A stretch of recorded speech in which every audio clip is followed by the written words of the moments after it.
mourned at her own funeral while she watched. A Lakota chief took her hand and walked her out. The pipe was cold. I don't know why I remember that first. Not her face, not the sound she made coming through the snow. The pipe, ash bowl cold in my palm, the way it felt heavier than usual because I hadn't lit it in 3 days, that's the first thing. I was sitting on the ridge above the camp, watching the last strip of orange go out of the sky, and I was holding that pipe and thinking about my father, who had died the winter before, and about the ridgeline to the east where the Army's new survey stakes were going up one by one, closer every month. I was thinking I was tired in a way that sleep doesn't fix. That kind of tired. Then I heard her in the trees below. She didn't sound like a deer. She didn't sound like anything reasonable. She sounded like a person who has stopped caring whether anything hears them, which is either someone close to death or someone already past caring about the difference. I put the pipe in my belt and went down. She was at the creek, on her knees in the shallows, drinking with her hands. Her dress, what was left of it, was the color of old mud, and her hair was in her face, and when she heard me on the bank she didn't run. She turned and looked at me. The water was running over her wrists. She looked at me and didn't say anything, and I looked at her and didn't say anything, and that was how we met.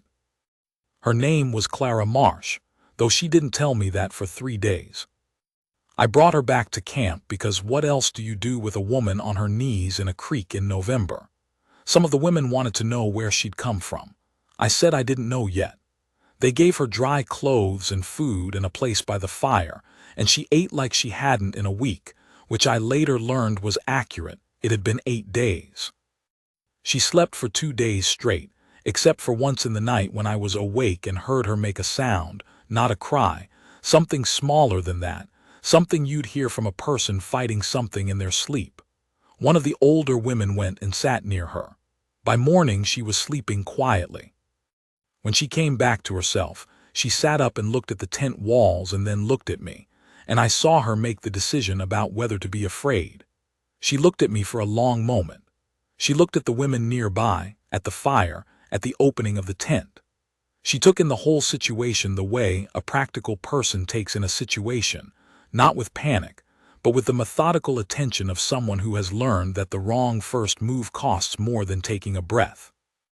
Then she decided not to be afraid. I respected that. She asked in English if she could have more of the bread. I got her more of the bread. She said thank you. That was 3 days before she told me her name. She told me her name was Clara. She did not tell me the rest for a while longer. I didn't ask. On the frontier, the people with the most reason to run don't volunteer their history, and I had lived long enough among men and women who'd made their own reasons for running to know you wait until they're ready or you wait forever. And waiting is not the worst thing. There is a kind of conversation that happens in the living alongside, in the bowl of soup passed in the morning, in the small acknowledgments of a shared fire, that tells you more about a person than questions do. What I learned before she told me anything, she was organized in her thinking. She watched carefully before she moved. She did not take more than she needed. She was not performatively grateful, which is something I've never had patience for, that excessive thank you that is really about the thanker's discomfort with receiving anything. She said thank you once cleanly, and then she helped with whatever was in front of her. What she told me, in pieces, over those first weeks was this. She had been a school teacher.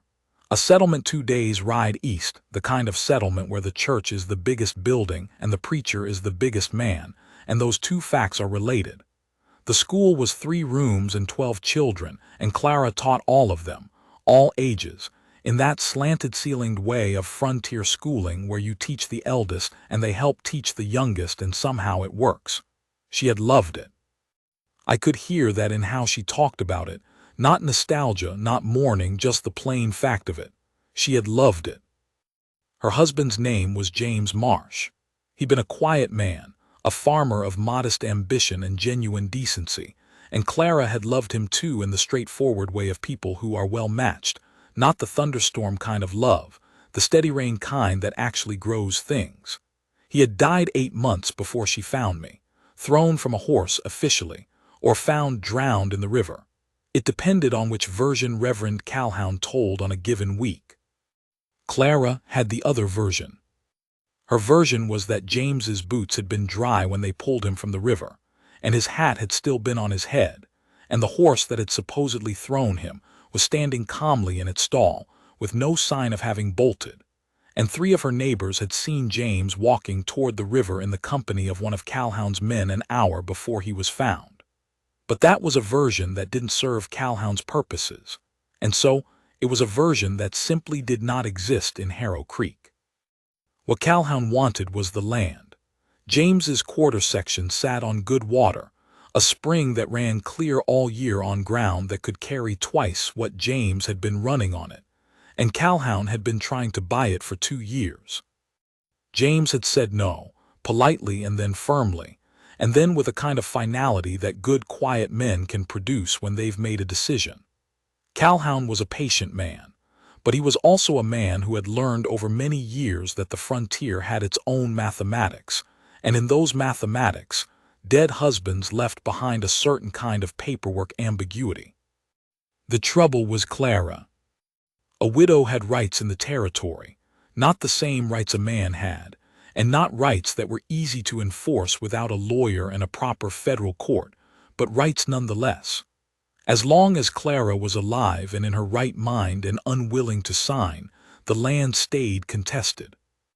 And Clara, who had grown up in a family with lawyers in it, and who had read the territorial statutes in the school's reference books, knew exactly what her rights were. So Calhoun solved Clara. Not with a bullet, he was too smart for that, and besides, a murdered schoolteacher makes a different kind of noise than a mad widow. He solved her with a story, with the slow machinery of a man who understands that a community believes what it's told if it's told long enough and by the right voice. Within 6 weeks of James's death, the story in Harrow Creek was that Clara Marsh had lost her mind with grief. She was not sleeping.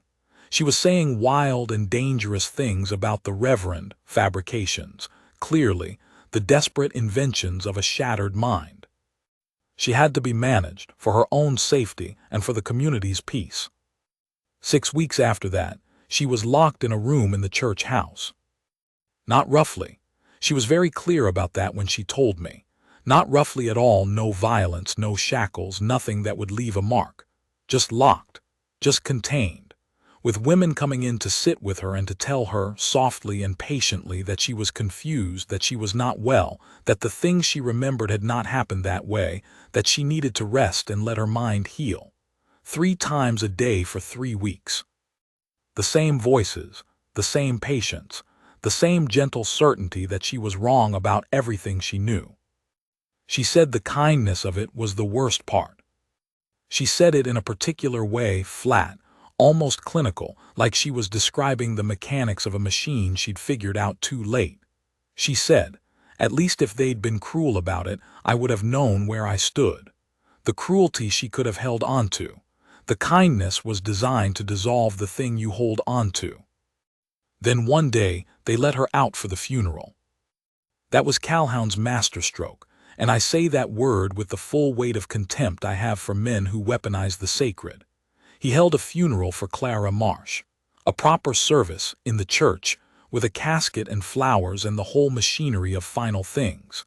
Standing around that grave were her neighbors, people who had eaten at her table, women whose children she had taught, all of them mourning. All of them with their heads bowed for Clara Marsh.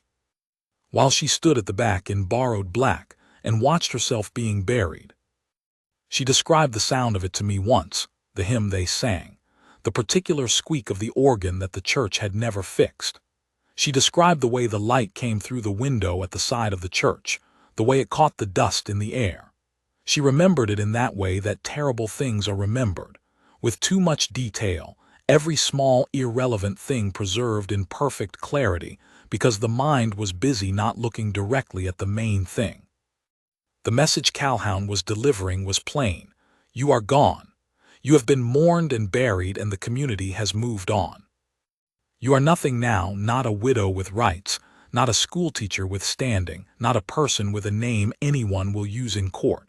You are already a ghost. Sign the papers, receive a small settlement, disappear to wherever ghosts go. Make official what is already done. She told me she stood there for the length of the service. She stood there and watched the bowed heads and listened to the hymn and felt the thing that had been holding her together do what it needed to do.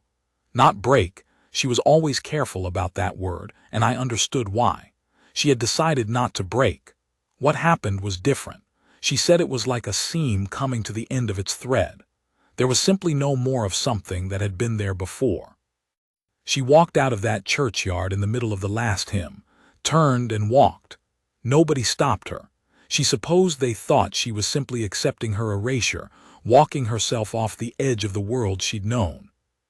Instead, she walked for 8 days in November. Which is how she came to be drinking creek water on her knees in my territory at dusk, looking up at a Lakota chief with a cold pipe in his belt, and deciding that fear was a luxury. She had already spent everything she had. Now, I want to say something here, because it matters to the shape of this story. I was not some young man with a chest full of fire and a point to prove. I was 51 years old. I had led my band for 11 years through the Treaty of '68, through 2 Army reassignments that rewrote what the treaty meant in practical terms, through the drought of '72 and the hard winter that followed. I had negotiated 4 agreements with the Army. I had watched 2 of them be rewritten by men in Washington who had never seen the land they were trading. I had ridden to Washington myself in '74 with 7 other chiefs, and sat in rooms with men who looked at us like we were a problem they were trying to figure out the most efficient solution to. And I had said what I had to say and come home, and done what I could with what remained. I had buried my wife, Standing Willow, 7 years before Clara came out of that creek. Standing Willow had been a woman of such particular ferocity and warmth that I sometimes still turned to say something to her in the night before I remembered. She had been the only person who could make me laugh at myself, which is a gift that is worth more than it sounds. After she died, I hadn't thought seriously about any woman at all. Not from grief alone. Grief does what it does, and then it becomes part of the furniture, present but not consuming. It was more that I had settled into the shape of my life as it was, and I was not restless in it. I had purpose. I had my people. I had the work, which was never-ending and which demanded everything I had. What I am trying to say is I was not a man with an empty heart looking to fill it. I was a man doing the work of being a chief, which is the loneliest kind of work that exists. Not because a chief has no company. I was surrounded by people every day of my life, but because a chief is always the last resort, and the last resort cannot himself have a last resort. The decisions that have no good answer come to me.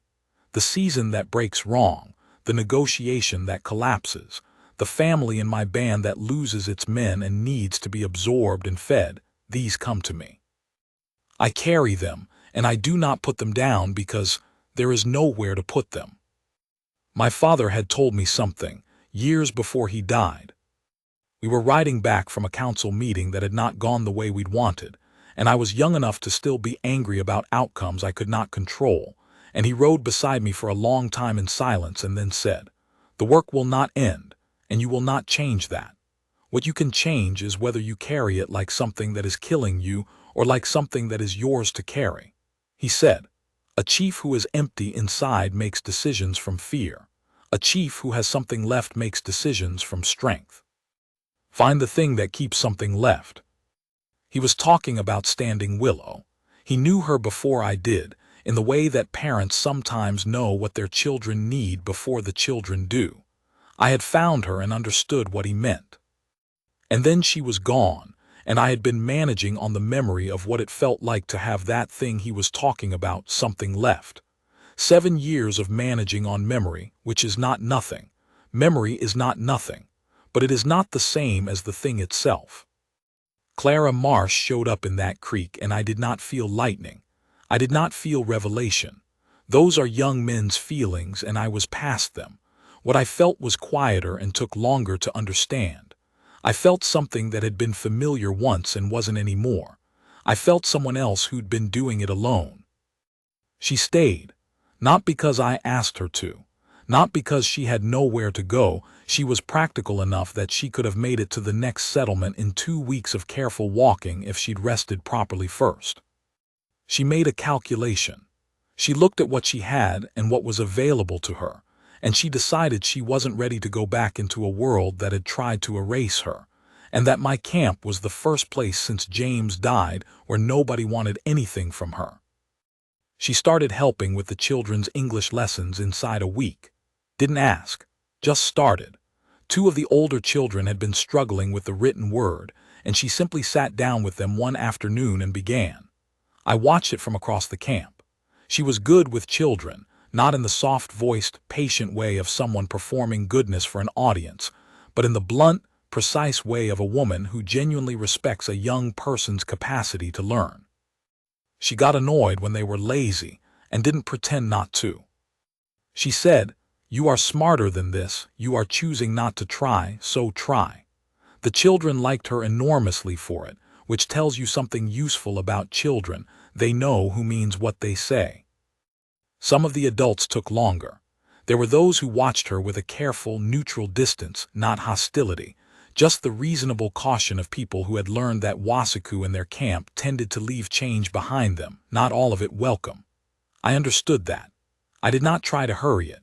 The camp would know her or it wouldn't in its own time, and my saying she was worth knowing wouldn't make it true. Only she could make it true.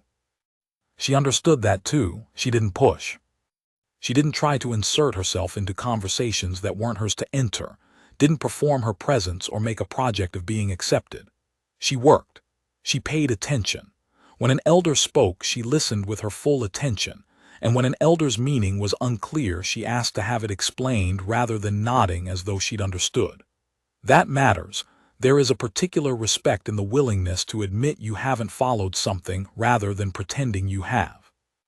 She learned Lakota words faster than any Wasiku I had ever spent time with. She had a particular talent for hearing the structure under the sounds, the grammar working beneath the surface, and she asked questions that showed she was thinking about it as a system, not just memorizing sounds. After a month, she could hold a simple conversation. After 2, she was correcting her own errors without prompting. One of the elders, a woman named Elxie's Far, who had no patience for outsiders and had made that plain to Clara in 3 separate languages, started sitting with her in the evenings. That was when I knew something had changed in the camp's understanding of her. 3 months in, deep in the winter freeze, I found her alone at the water barrel after dark. She said to me in Lakota that she had been thinking about something and wanted to ask me directly. I said, "Ask." She asked if I was ever afraid, not of the army or the negotiations or the things it is reasonable to be afraid of.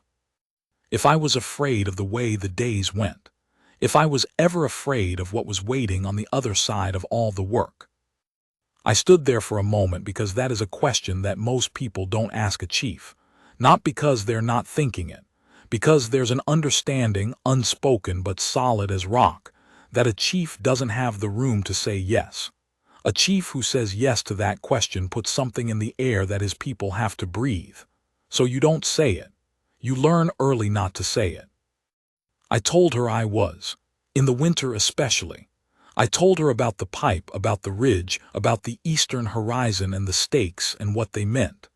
I told her about my father, who had died knowing what was coming and having made his peace with it in a way that I had not yet fully managed.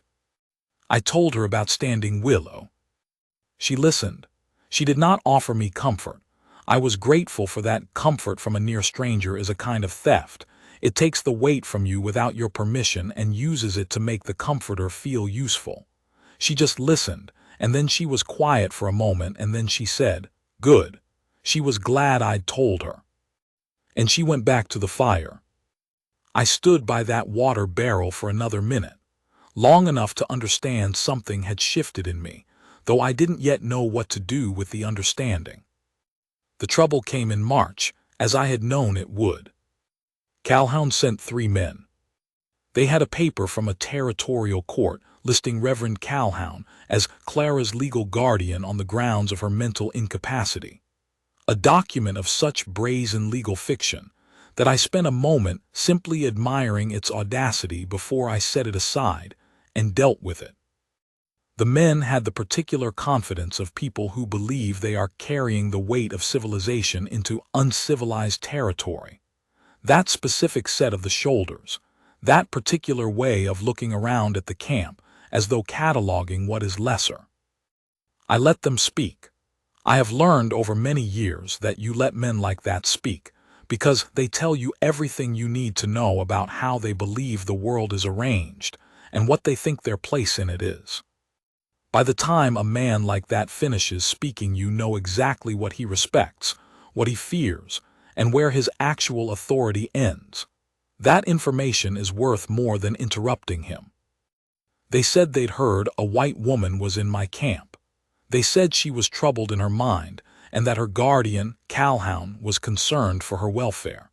They said they would take her back peacefully and there would be no need for any difficulty.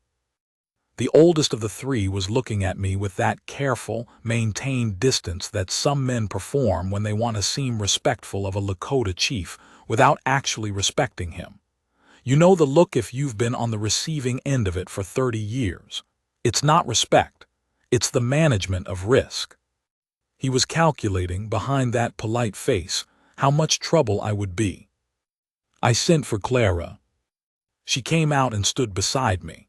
She looked at the three men and went still in that way she had the stillness of a person who has learned not to give anything away until they know what game is being played. The oldest man started to say her name in the tone of an instruction. Clara, as in, "You'll come with us now, Clara." And I said in English, one word, no particular heat in it, no. I told them Clara Marsh was a free woman who had come to my camp of her own will, and who would leave when, and if she chose, under conditions of her own making. I told them their territorial court paper was issued under an authority that did not supersede the treaty my people had signed in '68, and that I had the text of that treaty and was willing to have its provisions tested in federal court. I told them the men who had ridden with me to Washington in '74 remembered the text of what we had signed and were prepared to say so under oath.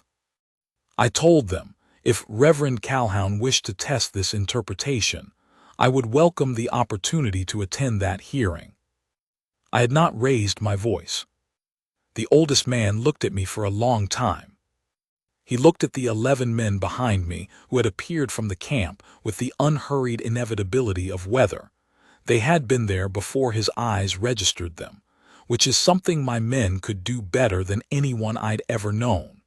He looked at Clara, who stood beside me with her arms at her sides and her chin level. He folded the paper and put it in his coat. He turned his horse, and the other two followed without discussion, and they rode out of camp and did not look back. Clara waited until they cleared the tree line. Then she put her hand on my arm, not on my hand, on my forearm through my sleeve. She gripped it the way you grip something solid when you've been at the edge of falling for a long time and have just discovered the ground is still there. She looked at me and there was nothing theatrical in her face. No weeping, no performed gratitude, no excess of feeling offered for my benefit. She said, "You didn't have to do that." I said, "I know." She said, "They'll send more men." I said, "Yes." She said, "And next time." I looked at her. I thought about the Eastern Ridge and what's coming and what can still be protected right now today, while I have the standing and the will to protect it. I thought about Standing Willow and how she'd looked at me sometimes, level and clear, like she was deciding something about me and had decided in my favor. I thought about 11 years of impossible calculations and the things you have to let go and the things you don't. I said, "Same answer next time." Something happened in her face that I didn't have a word for then and don't fully have one for now. Not gratitude alone. Something that is only possible in a person who has been made to feel like nothing and is then seen, genuinely seen, as something. The difference between a lamp that's been put out and a lamp that has a flame put to its wick. She didn't look away from me. She didn't let go of my arm for a long time. More men came in April. 7, with a U.S. Marshal among them and a writ from a higher court and a lawyer's letter that tried carefully to thread the needle between the treaty's provisions and the territorial claim. They'd done their reading since March. They knew my name. They knew about the 74 negotiations. They had prepared. I had also prepared. In the 3 weeks since March I had written 2 letters. The first was to a man in Washington, a federal attaché who had been at the 74 meetings and who still had some sense of honor left in him. A man who understood that certain precedents, once challenged, cost more to defend than to honor. The second letter was to a newspaper correspondent in St. Louis, who had covered the treaty negotiations, and who I knew would find interesting a story about a territorial judge granting guardianship papers over a woman who had been publicly mourned at a funeral, presided over by the same man now claiming to be her guardian. I showed the marshal both letters, copies, not the originals which had already been sent. I said, I am not operating on bluster. I have no interest in a confrontation. I am interested in the correct and legal application of the treaty under federal jurisdiction, and I am prepared to pursue that through proper federal channels. I also believe, I said politely, that Reverend Calhoun may wish to consider whether a court proceeding is in his interest, given the details a St. Louis correspondent would find worth publishing. The marshal was a serious man, not a Calhoun instrument. I could see the difference. He had the face of a man who had been given an assignment and had since developed reservations about the man who gave it. He read the letters carefully. He looked at me.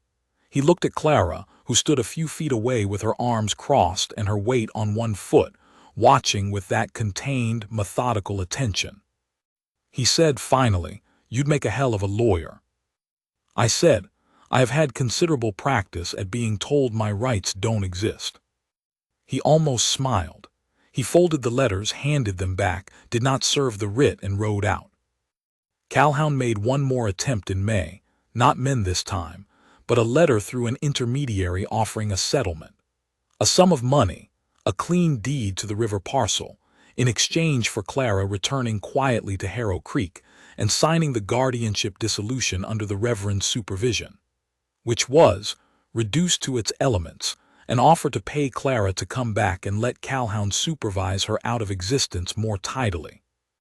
I burned the letter without showing it to Clara. I did not want her to have to know she was still being traded in other men's ledgers. She found out anyway, my intermediary told her, which he should not have done. She came to me that evening while I was on the porch of my lodge watching the light go out of the sky, and she stood beside me and said, without preamble, "Was there a letter?" I said, "Yes." She said, "What did it offer?" I told her.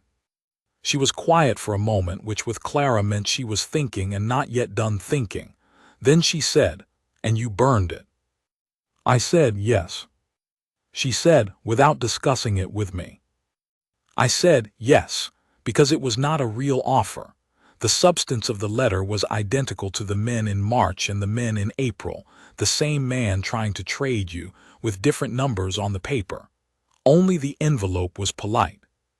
She was looking at the same darkening sky I was.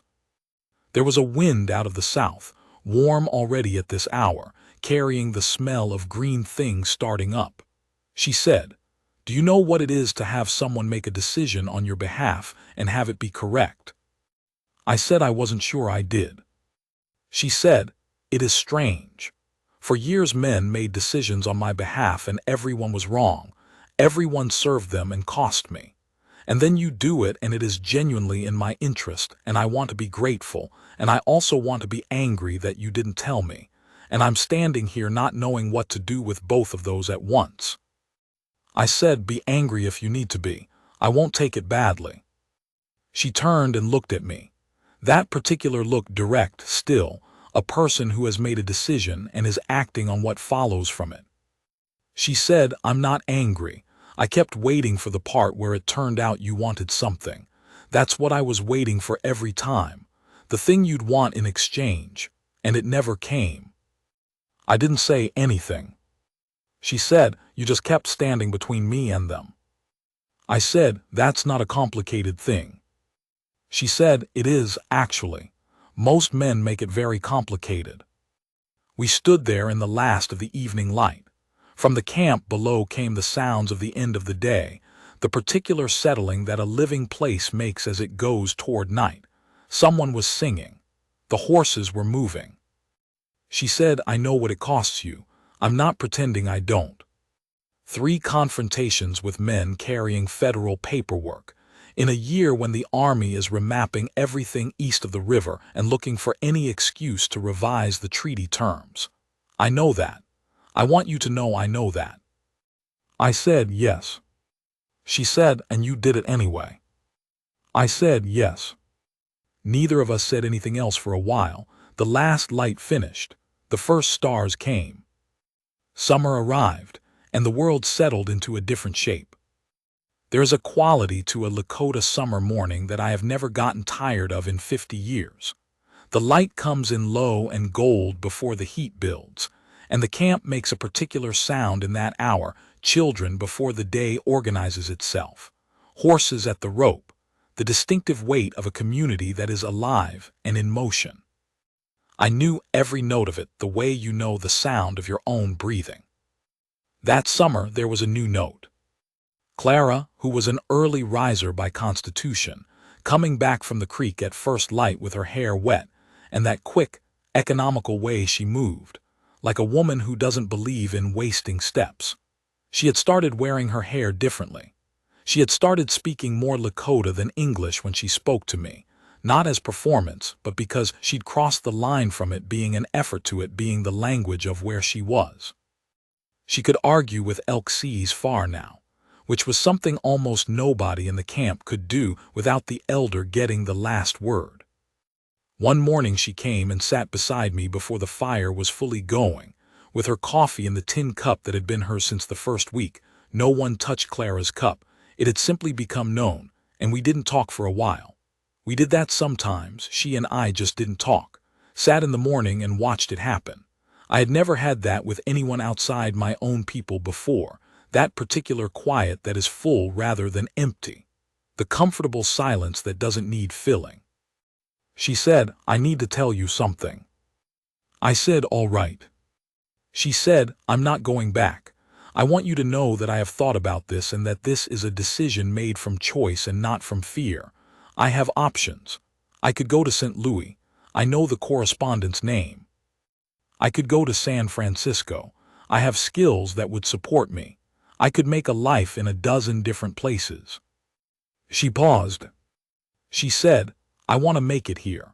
And I want to be clear that that is a separate thing from the fear and the running. It comes from somewhere else. I looked at her. The morning light was in her face, coming in low from the east, and she met my eyes and didn't look away from them. I thought about the ridge and the cold pipe and the tired that sleep doesn't fix, and I thought about the year that had passed, and I thought, there it is. The thing that's been different this summer. The thing I haven't said out loud because I've been waiting to be sure of it. I said, I know the difference between staying from fear and staying because you choose to. She said, I thought you would. I said, I want to tell you something also. She waited. Clara was good at waiting, not tense, not leaning, just present. I said, I have been alone for 7 years and not minding it. I want to say that clearly. I was not unhappy. I was not sitting on that ridge looking for someone to come up the creek. But there is a difference between not minding something and not noticing what you're missing, and this summer I have noticed the difference. She set down her coffee. She turned toward me fully. She put her hand on my face, not tentative, not asking permission, but with the directness of a woman who has been sitting with a decision for some time and has made it, and is simply acting on what comes next. Her palm was warm and dry against my jaw. She looked at me with that direct, still look, and she said, I know. I have been noticing it too. That was all. We sat there in the morning gold, and she kept her hand on my face and then she didn't, and we finished our coffee, and the camp came alive around us. There is more to tell, and I'll tell it plainly. Autumn brought the investigation. The St. Louis correspondent had been gathering since May, and when his piece appeared in the paper, it contained the kind of detail that a man like Calhoun cannot survive in public. The dry, circumstantial detail of a funeral in which the deceased woman attended, a guardianship granted by a judge who received 2 parcels of land from the Reverend in the 6 months prior, a land transfer that had proceeded on documentation that the territorial recorder had not looked at very closely. Calhoun left Harrow Creek before the county men arrived. Whether he left 1 step ahead of a warrant or 2, I never confirmed. He was gone, and the land records that had rested so conveniently on his representations became available for re-examination. The legal process that followed was not clean or quick. Nothing involving territorial courts and treaty provisions and the overlapping claims of dead men's deeds is ever clean or quick. I will not pretend otherwise. It took the better part of 2 years and 3 separate filings before Clara's quarter section reverted to her name in the territorial record. Along the way there were smaller battles. An Army lieutenant who passed through that winter and made a point of stopping to ask about the white woman he'd heard was living in a Lakota camp, asking in the way of a man building a file rather than satisfying genuine curiosity. I gave him coffee and told him politely that any woman living in my camp was living there by her own free will, and that the United States government's interest in the private arrangements of free citizens was a matter he was welcome to raise with the relevant federal office, to which I could give him the address. He finished his coffee and left. A Harrow Creek man who showed up in October with no paper and no official standing, just the manner of a man who believes that looking down at someone is enough authority. He'd heard Clara was here and wanted to know what I'd take for her trouble. I told him I didn't trade in women, and that if he came to my camp again with that kind of business, I would take it as an indication he didn't understand the situation, and that would be a problem for him. He left. Those smaller things don't get remembered the same way the big confrontations do, but they are also part of it, part of what gets built between 2 people through the ordinary work of standing for something, the accumulation of ordinary acts of standing. That is what trust is made of, not the grand moments alone. She let the land go.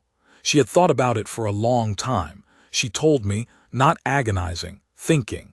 And she decided that a deed to land she didn't intend to work was not something she needed to hold on to. There was a family she'd known from the settlement, a family that had been decent and had not participated in what happened to her, who needed land and water badly enough that giving it to them was the clearest use of it. She signed the transfer and didn't look back. She said, "I'm not a landowner, I'm a teacher. I know what I am."